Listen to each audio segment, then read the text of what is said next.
बात है आज से करीब 500 साल पहले की, जब एक साधु तपस्या करने के लिए ध्यान में विलीन था। लेकिन जब ही वहाँ पर स्वर्ग से एक अप्सरा उतरती है और वह उस साधु का ध्यान भंग कर देती है, जिसके कारण चारों तरफ आंधी तूफान चलने लगते हैं और वह साधु बहुत ज़्यादा क्रोधित हो जाता है। मूर्ख स्त्री, ये तूने क्या कर दिया? मेरी 1000 साल से चल रही तपस्या को भंग कर दिया। जा, मैं तुझे श्राप देता हूँ, तू हमेशा हमेशा के लिए इस पेड़ में कैद हो जाएगी। माफ़ी गुरुदेव, माफ़ी, मुझे माफ़ कर दीजिए। मैं नहीं जानती थी कि आप इस तपस्या को कर रहे हैं और मुझसे बहुत बड़ी गलती हो गई गुरुदेव। मुझे अपनी बच्ची समझ के माफ़ कर दीजिए। मैं अब कहाँ जाऊँगी गुरुदेव? मेरा तो इस दुनिया में कोई भी नहीं है। मैं तो एक अनाथ हूँ, यहाँ पर मेरा कोई नहीं है। मैं भला इस पेड़ में रह के क्या करूँगी? मुझ पे तरस खाइए गुरुदेव, मुझ पे तरस खाइए। बेटा, तूने एक बहुत बड़ी गलती की है, जिसकी सजा तो तुझे मिलकर ही रहेगी। गुरुदेव, मैं तो एक अनजान सी स्त्री हूँ और मुझे नहीं पता कि इस दुनिया के कायदे कानून क्या है। कृपया करके मुझ पे रहम कर दीजिए गुरुदेव, मुझ पर रहम कर दीजिए। बेटा, मैं अपने इस दिए हुए शराब को वापस तो नहीं ले सकता, लेकिन मैं तुझे एक वरदान देता हूँ कि जब भी कोई इस पेड़ को अपनी ज़रूरत के लिए काटेगा तो तुम इस पेड़ से आज़ाद हो जाओगी। साधु की यह बात सुनने के बाद अप्सरा का मन एकदम गार्डन हो जाता है, क्योंकि अब जब भी कोई उस पेड़ को काटेगा तो उसमें से वह अप्सरा आज़ाद हो जाएगी, जो कि उसके लिए काफ़ी ज़्यादा खुशी की बात थी।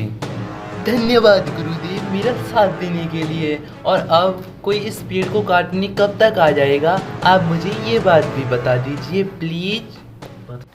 बेटा, मैं ये तो नहीं बता सकता कि वो इस पेड़ को काटने वाला इंसान कब आएगा, लेकिन जब भी आएगा तुम्हारे नसीब से आएगा।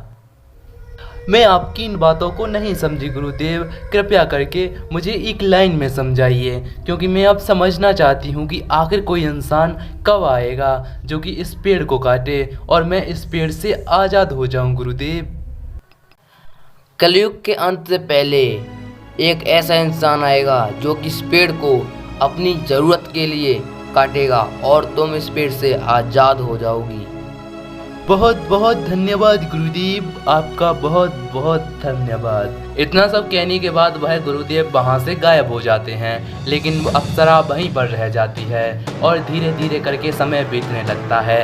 दिन महीनों में बीतने लगते हैं और सालों में बीतने लगते हैं और धीरे धीरे कर उसे 500 साल हो जाते हैं और 500 साल बाद वह अप्सरा एक भूतनी बन चुकी थी, क्योंकि वह उस पेड़ के अंदर थी और ना ही वो कुछ खा सकती थी और ना ही पी सकती थी, ना ही वह सो सकती थी, सिर्फ वह खड़े रह सकती थी। इसीलिए वह बहुत दिन प्रतिदिन बहुत ही ज़्यादा भयानक होती गई और आज के समय में वह काफ़ी ज़्यादा भयानक है। गुरुदेव, आपने मेरे साथ धोखा किया और अभी तक कोई ऐसा इंसान आया ही नहीं जो कि मुझे यहाँ से आज़ाद कर। बेचारी अप्सरा, जिसकी एक गलती ने उसे इतने दिनों की सज़ा का भागीदार बना दिया, वह सचमुच में इतनी ज़्यादा पापी भी नहीं थी। लेकिन कब, कैसे और फिर से कैसे किसकी किस्मत बदल जाए यह बात कोई नहीं कह सकता। वहीं पास वाले गांव में नीतीश नाम का एक लड़का रहता था। वह अपनी पत्नी के साथ वहां पर रहता था, लेकिन उसके घर की आर्थिक स्थिति काफ़ी ज़्यादा ठीक नहीं थी। कुछ समय पहले वह बहुत ही ज़्यादा पैसे वाला इंसान हुआ करता था, लेकिन धीरे धीरे करके उसकी कुंडली में राहु केतु इस तरह से समाये कि उसकी सारी धनमाया लुट गई और अब वह रोड पर आ चुका है। उसके पास इतने भी पैसे नहीं हैं कि वह अपने घर का खर्चा भी चला सके, इसीलिए वह लोगों से कर्जा मांगने जाता है और बहुत सारे लोग उसे कर्जा दे भी देते हैं, जिसके कारण उस पर बहुत सारा कर्जा हो जाता है। सुनती हो भगवान, हम पे बहुत सारा कर्जा हो गया है और अगर हमने यह कर्जा नहीं चुकाया तो गांव वाले हमें घर में रहने नहीं देंगे और हमें हमारे घर से निकाल देंगे। आप ऐसा क्यों कहते हो? मुझे पूरा विश्वास है कि आप एक न एक दिन इस सारे कर्जे को उतार दोगे और आप हर वो काम कर पाओगे जो आप करना चाहते हो। आखिर तुम ऐसा कैसे सोच सकती हो?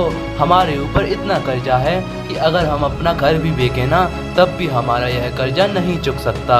तो बताओ मैं अब क्या करूं? आप कुछ भी मत करिए, जो कुछ भी करेगा ऊपर वाला करेगा। आप बस भगवान पर विश्वास रखिए। तुम्हारी वो बात तो ठीक है, देखते हैं। जब तक कोई कर्जा मांगने नहीं आता तब तक तो मैं यहीं पर रहूँगा और मेरे साथ तुम भी इस घर में रह सकती हो।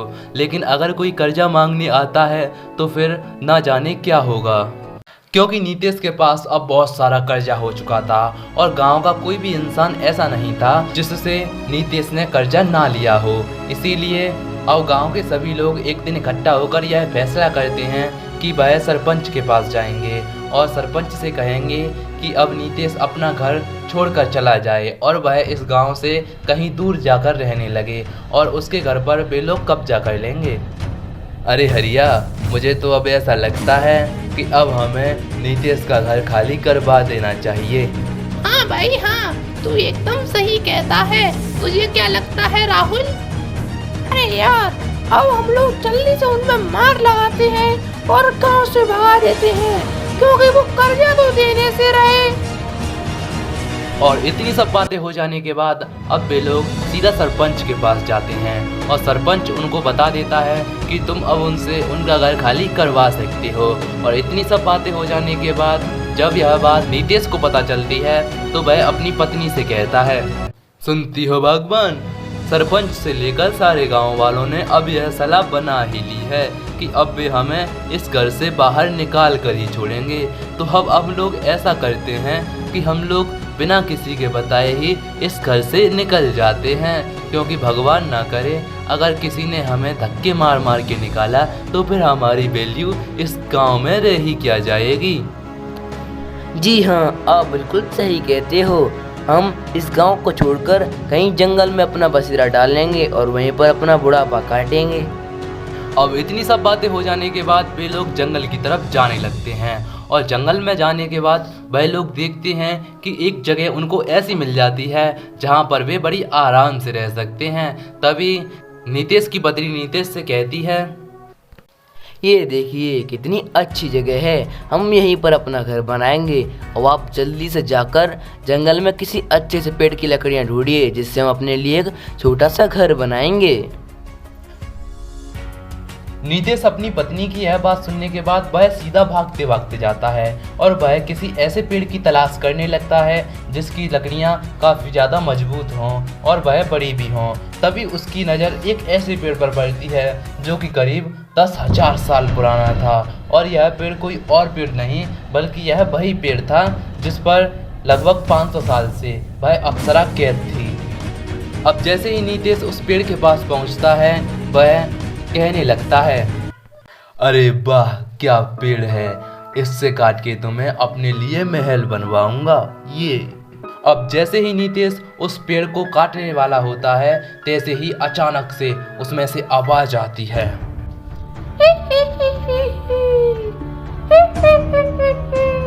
कौन है जो मुझे डराने की कोशिश कर रहा है। और सही बात तो यह है कि अभी तक मैंने बिल्कुल भी दारू नहीं पी। अगर कोई मुझे डराने की कोशिश करेगा तो उसे काट दूंगा, फाड़ दूंगा और मार दूंगा।